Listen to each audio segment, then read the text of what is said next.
Nice mess. Anyway, I'm starting to get a nose block that's getting similar to the shape that I want. What I can do at this point is I can take and fine tune with hand sanding and bring it down to the proper shape that I want. But that gives you the simple art of vacuum molding the nose plug. Again, notice that that fits snug, it snaps in.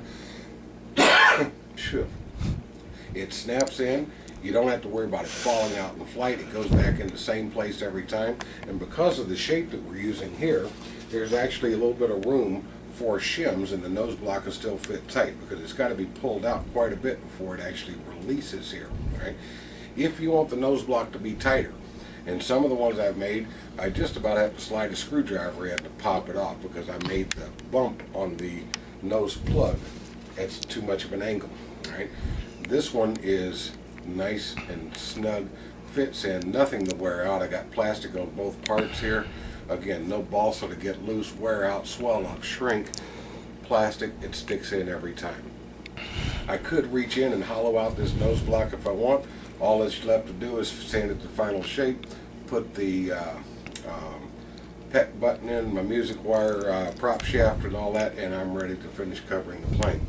If you look closely, you'll see that there's a small thin, you got the black and you got the white plastic here. After you sand it down, you'll actually be covering that with tissue. If you use all white plastic and you're going to paint the plane, it covers it up. If you use a color that's pretty close to the color of what the plane's going to be, you won't even see that line any more than what you would see the normal nose plug sliding up against the front of your plane. All right. A few other tips on vacuum forming before we finish up.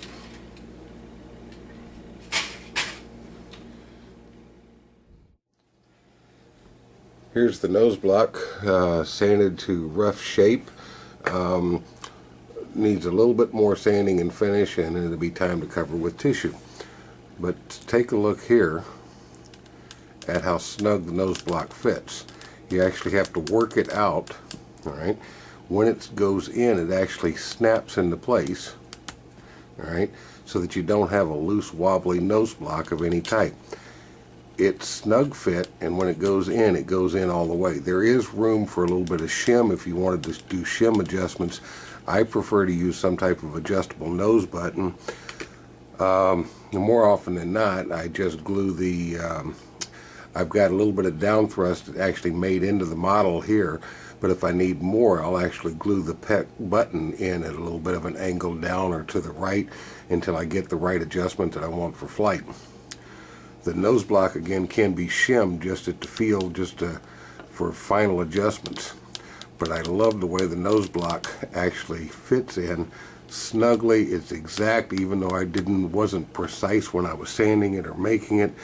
The fact that you're vacuum forming twice over the same piece, the second plastic piece automatically is going to be the perfect shape for the first plastic piece. In other words, this one, the white one, whatever shape I've got, the black one's actually going to be made to that shape because I vacuumed over it. You don't have to sand the hole perfect. You don't have to sand a piece of wood to fit into the hole perfect. You sand this in sort of a button shape. Any one of the three designs that I showed earlier, or any other design that you might want to cut up with, sand in, as long as you got a little bit of an undercut so that this can actually snap into place.